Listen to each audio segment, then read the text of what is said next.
Our top focus remains the war in West Asia. And let's take a look first at the top developments that are coming in this evening. According to the Lebanese government, a total of 1,974 people have been killed, including over 100 children since the start of the Israeli attacks on Lebanon over the last year. The Lebanese army today fired back at Israeli forces after a soldier was killed during an evacuation mission. Israel military today urged residents of over 20 towns in South Lebanon to evacuate their homes immediately. Recent Israeli airstrikes are causing significant destruction in Beirut's southern suburb of Daiye. The strikes leveled buildings and left behind scenes of destruction, shattered infrastructure and rubble all across. Iranian President Massoud Rajavi has warned of a strong response from Tehran to any further Israeli actions. The Iranian president said that if Israel acts in one way against Iran, then Tehran will respond in an even more severe way. Hezbollah has fired rockets at targets in northern Israel. Thick plumes of smoke were seen in northern Israel after the attacks. The Israeli army said that approximately 25 projectiles were identified crossing in from Lebanon. Long queues of passengers were seen inside Beirut's Rafiq Hariri International Airports, many scrambling to leave the country amidst growing uncertainty. Western nations are drafting contingency plans to evacuate their citizens from Lebanon after the dramatic escalation in the conflict. As you can see, the world remains on the edge, waiting for Israel's next move. Will Israel retaliate against Iran, and if so, how? In a few days from now, it will be the first anniversary of the October 7th attack on Israel. It's yet, remember, to respond to Israel's missile strikes, even as it continues its offensive against Hamas in Gaza and Hezbollah in Lebanon. What lies ahead? It's our top story.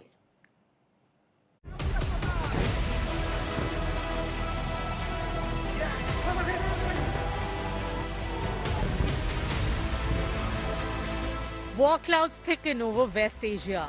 Just days after Iran's barrage of missiles against Israel, all eyes on Israel's next move. Iran shot off another warning, saying any retaliation by Tel Aviv will trigger a harsher counterattack.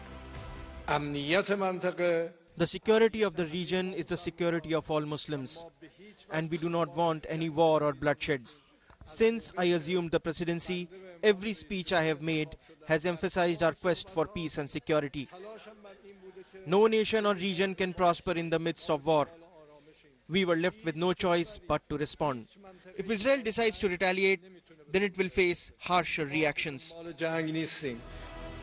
Israel is ramping up its offensive against Hezbollah. The heart of Lebanon's capital city, Beirut, was bombed on Thursday, damaging multiple buildings. Just near the parliament, plumes of smoke ignited the skyline. On Wednesday, 8 aerial strikes were carried out at different 8 locations by the IDF, and that continued during the last night, even today morning, when the Hezbollah claimed that one of the rehabilitation units, the people who were helping for the wounded and the affected, has been targeted, in which Islamic Relief Trust staff has got killed. This is the first time Israeli strikes have hit so close to the seat of governance in Lebanon, signaling a fresh escalation.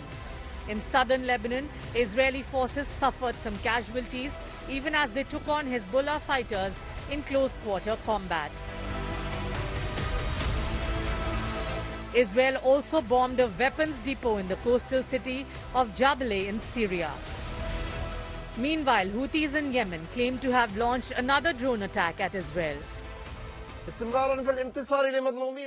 In continuation of the victory for the oppression of Palestinian and Lebanese people and in support of Palestinian and Lebanese resistances, the Yemeni armed forces, drone air force carried out a military operation targeting a vital target in Jaffa area, Tel Aviv, in occupied Palestine, using a number of drones. The operation achieved its goals successfully.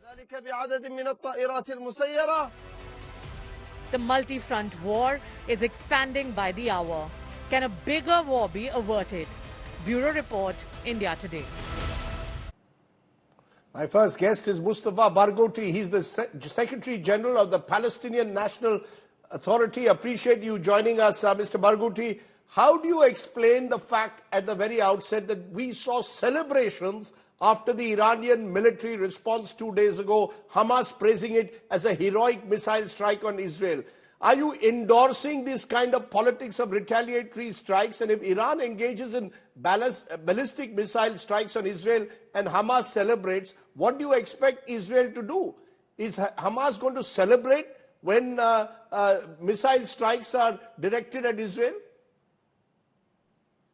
This is a reaction to Israeli government and Israeli generals and Israeli people celebrating the assassination of Ismail Haniyeh and the assassination of Hassan Nasrallah and the bombardment of Lebanon.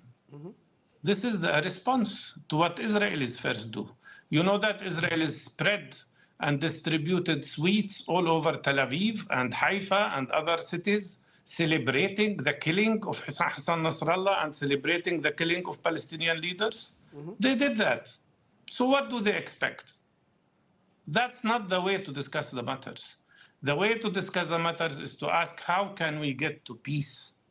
And the way to peace is by ending occupation. Okay, I'm going to come to how can peace be brought, but over the last couple of days, Mr. Baghruti, every day it appears that if anything, this war could now be escalating. And whenever we've had Israeli guests on the show, they say this is a war they didn't start. It was started by Hamas on October 7th. Your response, do you believe that this war has now spiraled out of control? Yes, it is spiraling out of control because of Netanyahu and his fascist government. 7th of October was a result, not a cause. The cause was the Israeli continuous occupation for 57 years of West Bank, Gaza Strip, and East Jerusalem. And the cause is the fact that we are subjected to ethnic cleansing since 1948. Netanyahu refused all offers to have a complete ceasefire, although the Palestinian side accepted it. And more than that, he is continuing the war on the people of Gaza. He has killed already 51,000 people, including 17,000 children. And he's now expanding the war to Lebanon and now expanding it to Iran. In my opinion, he's trying to drag the whole region into a terrible regional war, which is very dangerous. So you're blaming Netanyahu squarely for this escalating conflict. The Israelis, as I said earlier, are blaming Hamas, saying it was Hamas which was responsible for the unprovoked terror attack of October 7th. All of this started on the 7th of October. That's where the chronology begins. Look, what can justify killing 51,000 Palestinians, mostly civilians? What can justify killing 17,000 children? What can justify ethnically cleansing 2.2 million people in Gaza that are still subjected to Israeli bombardment? Every day Israel kills between 60 and 100 more people. No, the 7th of October was not the reason of what we have today. The main reason is the fact that Netanyahu refused to end the occupation of Palestinian land. The main reason is that Netanyahu destroyed all peace possible agreements. The main cause is because Netanyahu has expansionist policy, and before the 7th of October, he was conducting terrible attacks in the West Bank and in Jerusalem, and he showed the whole world in the General Assembly of the United Nations a map of Israel that included the annexation of West Bank and Gaza Strip, killing any hope for two-state solution. And more than that, he declared continuously that there is no place for freedom of Palestinians. This is the main cause. So you should not be mixed up between the cause of the disease and the symptom of the disease. But you see, listening to you, Mr. Baghruti, the fact is there are strongly competing narratives now by both sides. Each of you target each other, blame the other for this war, even as innocents are dying. The question, therefore, is what lies ahead? According to Israelis, the very minimum is to ensure the return of a return to a ceasefire is the return of the 102 hostages that are still held by the Palestinians, by the Hamas. They say if those hostages are returned, then at least that could be a first step towards pushing towards some kind of a ceasefire. But there is still no sign of those hostages being returned back, Mr. Baghruti. How many hostages there are from Israel? 102. And how many Palestinian hostages are in Israeli prisons? 11,000 in the West Bank and 5,000 in Gaza. 16,000 Palestinian hostages, including 860 children, are imprisoned by Israel. Palestinian side agreed 4 times to have a ceasefire and exchange of prisoners so that Israeli prisoners will be released, and in exchange, a number of Palestinian prisoners would be released. 4 times Netanyahu undermined that agreement, including the one that was presented by Mr. Biden, the President of the United States, claiming it came to him from Netanyahu. Netanyahu undermined it continuously. Netanyahu doesn't care about what you call Israeli hostages. He doesn't care about them. He knows that the continuation of the war will kill them all. And he doesn't care, because what he cares about is land annexation, continuing of occupation, expanding of the war. In reality, Netanyahu would not have gone so far if it wasn't for the silence of the international community that allowed him to violate every international law and allowed him to commit 3 war crimes in parallel: the war crime of genocide, the war crime of collective punishment, and the war crime of ethnic cleansing against Palestinian people. You know, but Mr. Barghouti, you're singling out Netanyahu time and again for his role. I come back to it, the Hamas leadership. What about the role of Hamas? What about the role of Iranians? What about the role of Hezbollah? All of these 3 groups, the so-called axis of resistance, we can add the Houthis of Yemen, are all being held responsible for also spurring the violence. So we are caught now in this endless cycle of violence and retribution. Iran, Hezbollah, and Hamas declared they will stop all military actions if Israel accepts to stop the war on Gaza, and if Israel accepts ceasefire. There would have been no fight with Hamas, with Hezbollah or Iran if Israel stops the war on Gaza. But Israel wants to continue. And now the Israeli tanks are invading the land of Lebanon. You speak about Israel's right to self-defense. When the right of self-defense allows a country to invade other sovereign countries, like in this case Lebanon, when did the right of self-defense mean that a country can bombard the capitals of other sovereign countries like Israel is doing now to Damascus and Beirut? And when was the right of self-defense mean that they can occupy other people for unlimited time, 76 years of occupation? The real problem here is you have to look who is occupying whom. Are the Palestinians occupying Israel, or Israel is occupying Palestinians? Who is oppressing whom? The reality here is that a biased approach continues to speak about the rights of Israelis, but never speaks about the rights of Palestinians. All we are asking for is to be equally treated, to accept us as equal human beings to Israelis and Jewish people. If Israelis deserve peace, we deserve peace. If Israelis deserve security, we deserve security. If Israelis are free, we should also be free. But sir, if I may be allowed to ask you yet again, are the Palestinians ready to return, or the Hamas ready to return the hostages as a goodwill gesture that can end this war? Because if you don't, Israel will continue the bombings of Gaza, the war will then continue to spread in Lebanon, Iran will hit back, and then we are in a situation, as I said at the very outset, and you agreed, where the conflict continues to spiral out of control. I will answer your question. The Palestinian side is ready to return all the Israeli prisoners if Israel accepts ceasefire. You're saying something very importantly. Let me reiterate. You're saying if Israel accepts a ceasefire, you will ensure the hostages are returned right away. Am I correct? Of course. And Israel would have to release a number of Palestinian prisoners at the same time. Mr. Barghouti, let me I'll also ask you about another concern as this war spreads, that even the Arab world is no longer supportive of Iran or indeed of Hezbollah and Hamas. They're worried about a radical Islam spreading across the region that Iran has already as part of its axis with the Houthis, the Hamas and the Hezbollah. The more moderate Arab states do not want, Mr. Barghouti, this war to escalate. They too are distancing themselves from Iran's actions and, dare I say, even the Palestinians in a way. Sir, all your questions, and I accept that, all your questions are repeating the Israeli narrative. But it's okay, I can answer them. The problem is not with Iran. The problem is with Palestinians. The problem is that Israel is occupying us since 76 years. The problem is that 70% of our people have been displaced by Israel. The problem is that Israel has destroyed 520 Palestinian communities and erased it to the ground. The problem is that the people of Gaza are bombarded today by Israel. The solution is very simple. It's for Israel to accept to end occupation and allow us, the Palestinians, to live in a free, sovereign country, like they do. That's the solution. In the past, Israel used to claim that its problem is with the Soviet Union.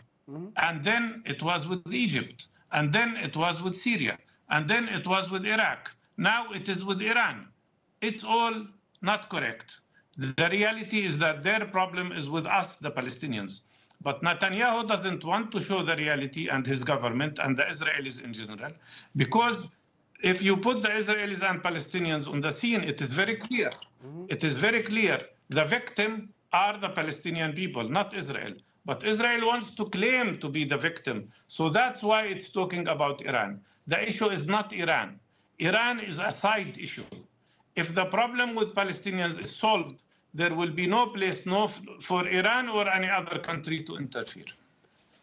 Mr. Barghouti, for joining me there from Ramallah, I appreciate you joining us and giving us a Palestinian perspective. Thank you so much. As always, we also want to turn to the other side of the divide. Let's now go to an Israeli perspective. I'm joined by Brigadier General Amir Avivi. He's the founder and chairman of IDSF based in Tel Aviv, and during his service held a series of senior roles at the Israeli Defense Force. Appreciate your joining us, sir. You might have heard the Palestinian view. They're saying they're ready to hand over the hostages if Israel commits to a ceasefire. It's Israel which is expanding the theater of war, Netanyahu in particular, for his political survival. Okay, let's remember what happened here. Hamas attacked Israel unprovoked, massacred 1,200 people, burned people alive, raped women, decapitated heads of children. This is what Hamas did, and also took hostages. Now, Israel set very clear goals of war in Gaza: to eradicate Hamas, which is a terror organization, to eradicate Hamas as a military and governmental entity, to bring back all the hostages, and to create a reality in Gaza where never again there will be a terror army. Hamas has grown a terror organization the size of all of ISIS, and also the techniques and way of doing things like ISIS. Israel cannot have a terror army on its borders, and therefore Israel is willing to do a limited ceasefire to get the hostages, but not enable Hamas to end the war in a way that Hamas will rebuild itself from scratch, and in a year will have again a huge terror army. No, but we've got a Palestinian voice today, Mr. Barghouti, saying they are ready to return the hostages in return for a ceasefire. Is Israel ready to accept that, or does Israel believe that this is now a war to the finish? Well, forget Hamas. You're now targeting Hezbollah as well. I explained very clearly. We are willing for a short ceasefire. We are not willing to let Hamas stay in power. Israel is going to eradicate Hamas. When we finish the war, there will be no Hamas. No jihad. But in the process, you've got thousands of civilians, as you see, have died. I mean, where does this stop, sir? Where does this stop? So it will stop when Hamas will be eradicated and all our hostages will be back. And we're not killing thousands of citizens. We send the citizens to a designated humanitarian area, which is safe, in a place where we don't attack. We're fighting terrorists. Some of them, I mean, the way they operate is to use citizens as human shields. This makes things more complicated. But Israel is doing everything it can to prevent hitting citizens. And this is why every place Israel went to fight, we asked the citizens to move to the designated humanitarian area, where we're also providing all the food and water and everything they need. So we're really focusing on fighting the terrorists, not citizens. You're saying you're fighting on focusing the terrorists and not the civilians. Let me though turn to what's happened with the Hezbollah. You've attacked today, once again bombarded Beirut. You've also spread it to Damascus. Now, the Lebanese foreign minister told CNN International that actually Hassan Nasrallah was ready for a ceasefire, a 21-day ceasefire brokered at the United Nations. What happens next? You assassinate him. Is it that Israel simply wants to use this opportunity to finish not just Hamas, but also finish the Hezbollah, that you're not willing to even consider a ceasefire at the moment? Hezbollah attacked unprovoked. They attacked Israel 11 months ago without us, doing anything. They shot us for 11 months. We had to evacuate 60,000 Israeli citizens from their homes. They shot Israeli homes. They shot Israeli citizens for 11 months. After 11 months, Israel has shifted the center of gravity from Gaza to the north to restore security. And the goal of war is to create the terms to bring back these Israeli citizens safely home to an environment where they can actually live. Now, Hezbollah was planning to do exactly the same massacre Hamas did. They built tunnels on our borders. They brought tens of thousands of terrorists. We know what they wanted to do. We have the maps. We have everything. And now, in order to bring back security, we need to create a buffer zone north of our towns to make sure they cannot attack. Now, Hezbollah was very surprised by how effective Israel's attack was, and they got into a state of shock and awe, and they wanted a ceasefire to rearm and regroup. We're not going to give them time to rearm, to regroup. We are going to create the terms needed to bring back safely our citizens home, and also in this case, Israel has asked the Lebanese citizens to move north. So they're not in the area of fighting, and the Israeli Defense Forces are fighting now, fierce fight, with Hezbollah terrorists in South Lebanon. When this will end, this area will be clean of terrorists, and we will be able to bring back our citizens safely. I want to remind both Hamas and Hezbollah attacked Israel unprovoked and started a war. And when you start a war, when you kill citizens, there is repercussions. No, but Lebanon now says 1,970 Lebanese citizens, including children, have been killed in the last few days of bombings.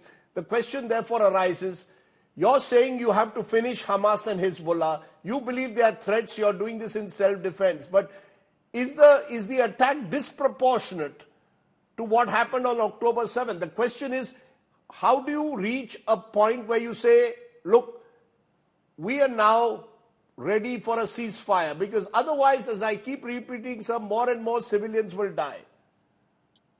This is war. And what can we do that these terrorists hide behind citizens? We're trying to do it the best we can. There will be no ceasefire until we win. We are going to eradicate them, these terror organizations. These vicious terror organizations that have raped women, burned people alive, decapitated dead of children. These terrorist organizations cannot exist. Israel is doing the war in the most human, pinpointed way any country in the world has ever done. So 50,000 civilians, you're saying it's a human way, but 50,000 Palestinians, according to the Palestinians, have died. But let me turn to Iran. Iran hits you with the ballistic missile strikes 2 days ago. Netanyahu responds saying that Iran will pay a heavy price at a time of our calling. Do you believe that now the next step will be Israel targeting directly Tehran, including possibly its oil and nuclear installations, or is that a threat? So we need to zoom out for a moment and understand that what we see in the Middle East is Iran really terrorizing the whole Middle East. Iran is seeking nuclear weapons. Iran has weaponized terror armies all over the Middle East, in Yemen, in Iraq, in Syria, in Lebanon, in Gaza. It's not only terrorizing Israel, it's terrorizing the whole Middle East. Today, they are in a front with Russia. They're backed up by the Chinese economy. You have a whole front that is endangering, by the way, all Western society and not only the West. So this is really a global war. This is not just about Israel. It's a regional war. Israel maybe is caught in the middle of all of this, but this is something much, much bigger. We know the Houthis, with orders from Iran, are preventing ships from moving in the Red Sea, really stopping international trade. This is not about Israel. Now, Iranians want to eliminate Israel. They say it clearly. They have a clock in Tehran calculating when Israel will be destroyed. So we're fighting with an regime. So you're saying there is no. Are you saying Israel has no option but to target Iran directly? Is that what you're saying? That is inevitable?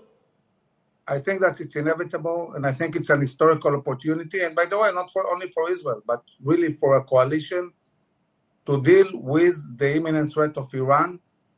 Iran that seeks nuclear weapons. We have to stop this. I mean, imagine this war now with Iran nuclear. It's not about Israel. They will terrorize the whole globe.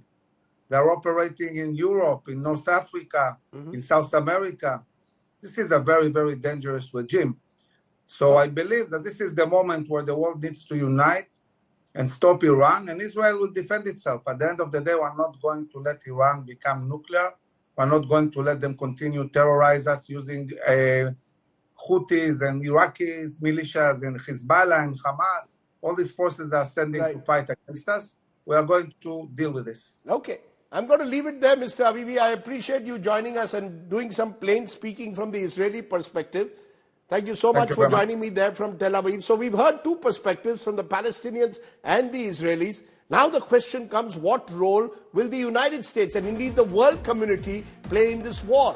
Has Israel wrong-footed America and the United Nations? Has the UN become simply a toothless body? And is there at all any end game in sight? Joining me now is Syed Akbaruddin, a distinguished diplomat and India's former permanent representative to the United Nations. He's also served in countries in the Arab world. And Irfan Nuruddin is professor at Georgetown University School of Foreign Service in Washington. First to you, Mr. Akbaruddin, what's your sense? You've probably heard what the Palestinians said. Say they're ready for a ceasefire, ready to return hostages if Israel agrees to a ceasefire. Israelis saying nothing doing. We're going to finish Hamas. We're going to finish Hezbollah. We're going to target Iran. How do you see this? Is the world helpless in the face of an escalating conflict, Mr. Akbaruddin? So, Rajdeep, thank you for giving me the opportunity to engage with you. What was a shadow war or a shadow conflict of a non-traditional nature has now come out in the open. The non-traditional conflict has been going on for years, whether it's using Stuxnets against Iranian nuclear facilities or non-state actors against Israel. So what has now come out has been after a prolonged period of a non-traditional conflict. And that's the normal way. You start off in a non-traditional manner, and then you come to the harsher forms of conflict. That's what we see ourselves in. Having said that, is there a way out?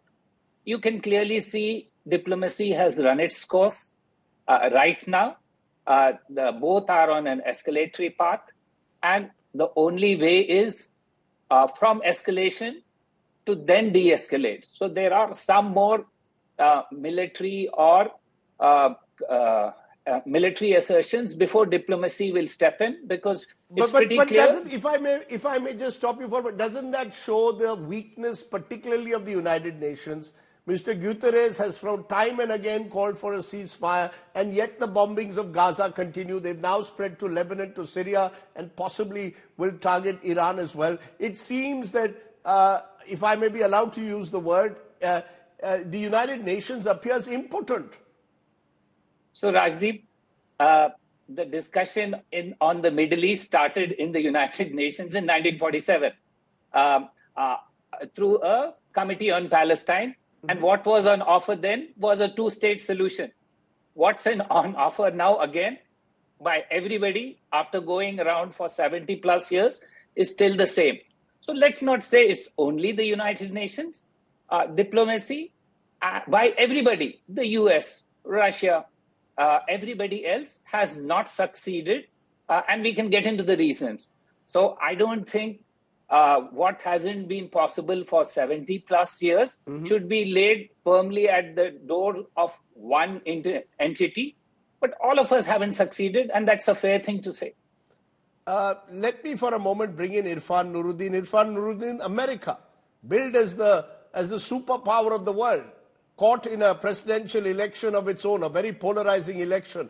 It seems Biden's administration is helpless at the moment. There was talk that a Lebanese foreign minister to CNN International claimed that Nasrallah was ready for a ceasefire, brokered possibly by the UN and America, but nothing happened out of it.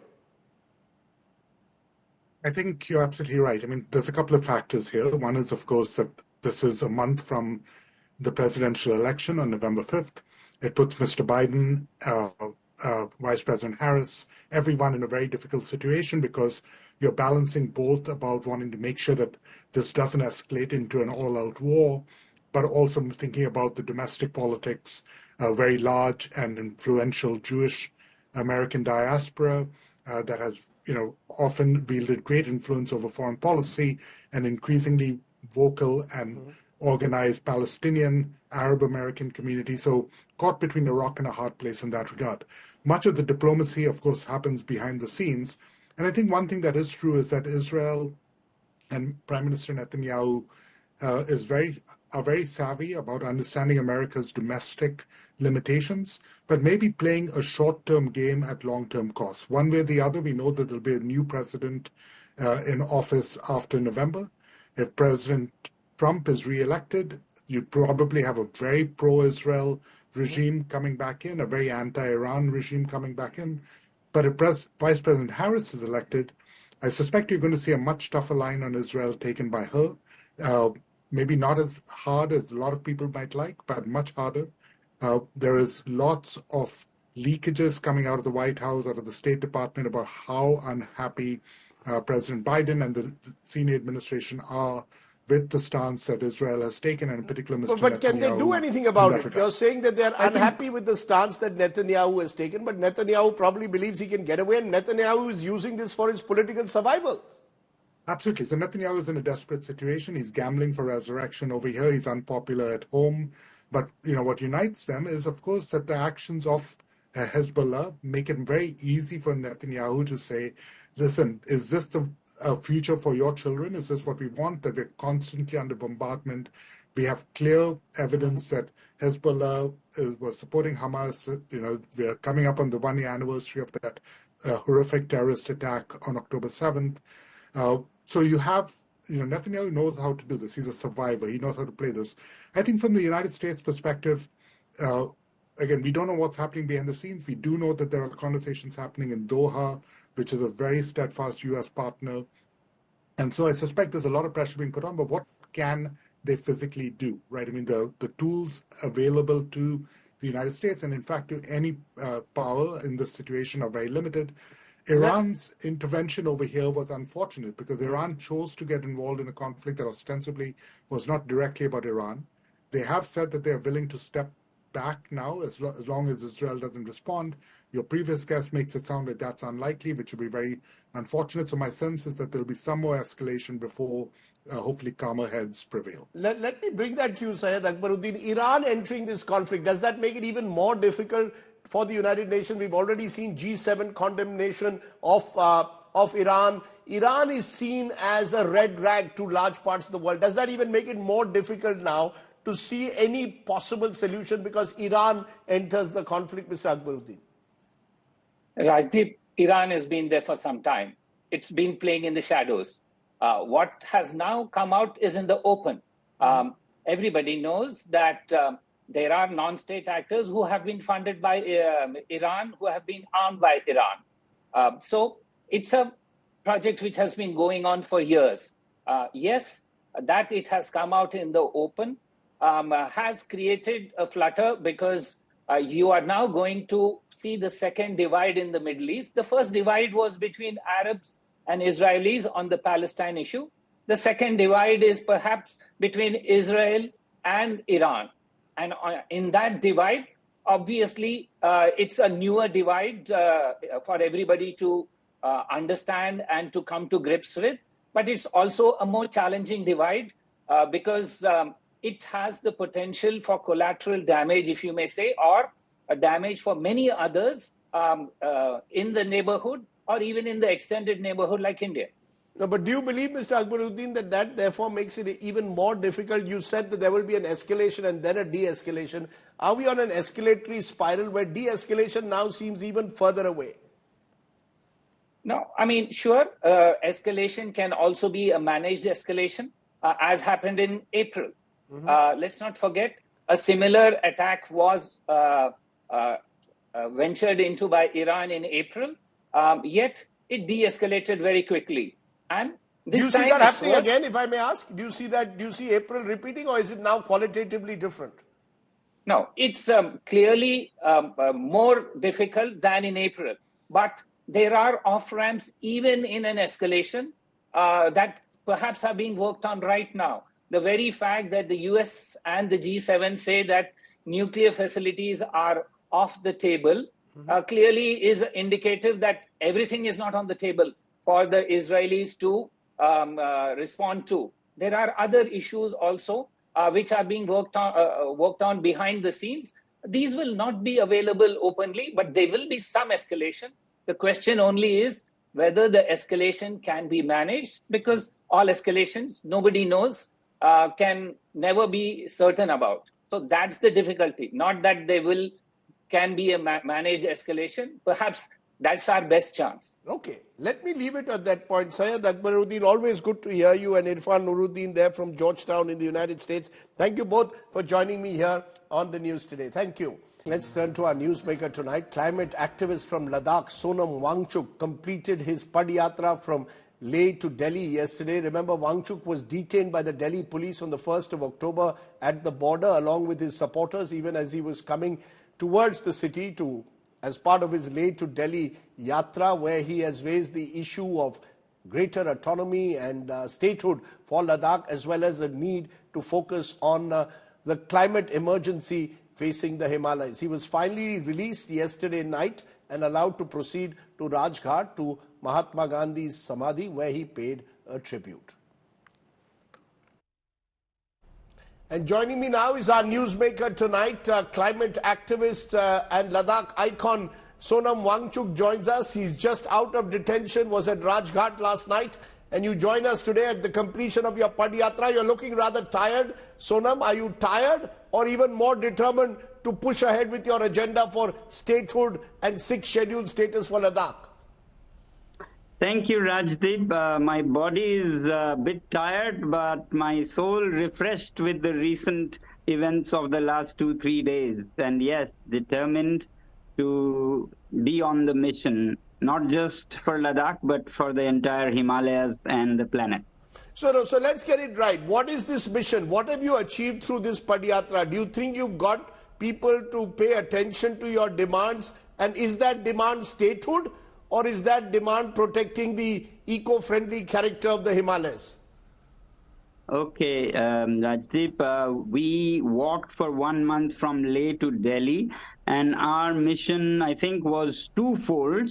One, to remind the government of the promises made to Ladakh about democracy in Ladakh in the form of statehood and in the form of sixth schedule of the constitution, which ensures democratic decentralization for indigenous tribal communities. So to remind these two, we came all the way. And along the way, since I'm an educator, we were educating all the people along the way, all over the Himalayas, about what is happening to the Himalayas and how we can salvage it, how we can seek salvage from the government through policies which apply in Ladakh in the form of sixth schedule, but for the rest of Himalayas could be made, if they are not there, to strengthen local communities. Secondly, we wanted to educate the people about their lifestyles, because that's what generates all the demands for power, electricity, minerals. That is wreaking havoc in the Himalayas, with the pastures going for solar power plants in Ladakh, to rivers being drowned with the villages in Himachal Pradesh, to mining of limestone and cement industry.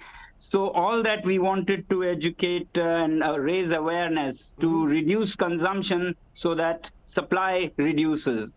And we achieved a lot in the second part, the education part. In the first part of seeking redressal from the government, well, we have come here to remind that, but of course we were detained at the borders, and it was not comfortable at all, but I feel very good that it helped reach our message to the entire country about the education part, and I hope the government, addresses the demands also, because when they detained me, I sat on Anshan in the police station, and on two conditions we broke the Anshan. One was that we should be taken to Rajghat before 2nd October is over, which they did, and I'm grateful.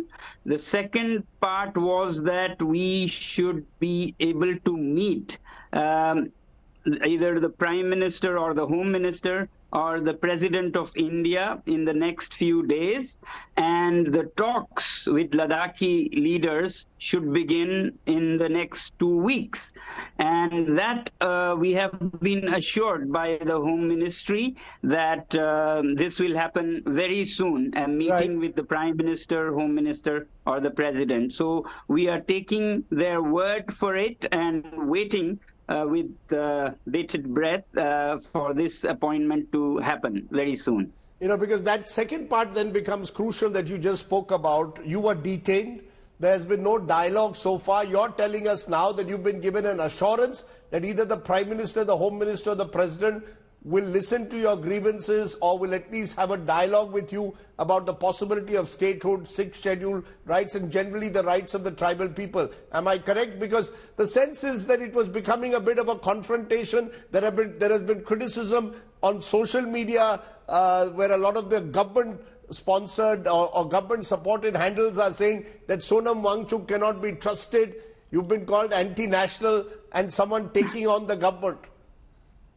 Okay, well, in a democracy, first of all, nothing like this is anti-national. And secondly, we are not against the government or for any other groups. We are just trying to remind promises made to the people, and that cannot be anti-national. If that is, then no promises will be kept, because you can just call any people anti-nationals. That really doesn't hold anything, particularly saying that to people in Ladakh who have fought shoulder to shoulder with the soldiers in the last 5 wars. People sitting in Delhi have not done that and have no rights to call any Ladakhis anti-national. Ladakh's least patriotic person would be more patriotic than the most patriotic in Delhi.